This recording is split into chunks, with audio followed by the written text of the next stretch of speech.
लस्सी famous है, वो कौन सी दुकान है वहाँ की फेमस, उसके बारे में आप बताइए। यहाँ पे फोटो लगाई जाती है स्वयं की जाके। बनारस में लस्सी आपको पता ही है, बनारस में दूध की नदियां बहती हैं। तो मैं भी सोचता था कहाँ दूध की नदी बह रही है, लेकिन कुछ दिन रहने के बाद मुझे समझ में आया दूध की नदी तो एक उपमा है। इसका ये वास्तविक स्वरूप है कि कोई गली आप घुस जाएंगे, आपको बगैर दूध दही के आपको वो गली दिखेगी ही नहीं।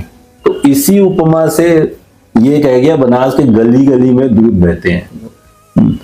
तो लस्सी पीना है तो सबसे फेमस रामनगर की लस्सी है, किला के पास।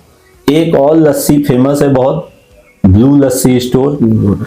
ये आपका मिलेगा चौक और गुदौलिया के बीच में इनकी दुकान है, दाहिने हाथ जाके।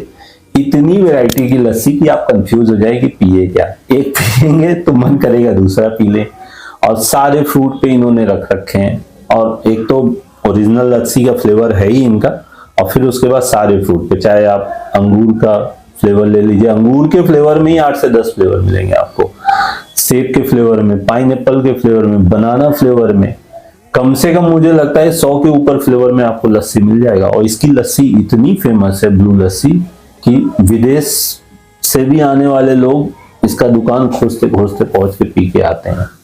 और ये तो हो गए जहां आप बोल रहे फोटो लगाते हैं, ये ब्लू लस्सी वाले हैं। और वहां अगर नहीं पहुंच पा रहे हैं तो यहीं लंका पे ही आप रविदास गेट के बगल में पहलवान लस्सी पी लीजिए आप।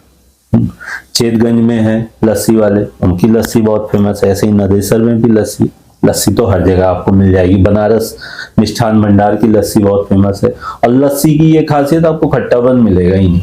और दही देख लेंगे तो पूरा मिट्टी के सांचे में ही, बर्तन में ही जमाते हैं, और एकदम जमी दही आपको मिलेगी। उठा के आप ऐसे ऐसे कर दीजिए, कहीं हिलने वाली नहीं।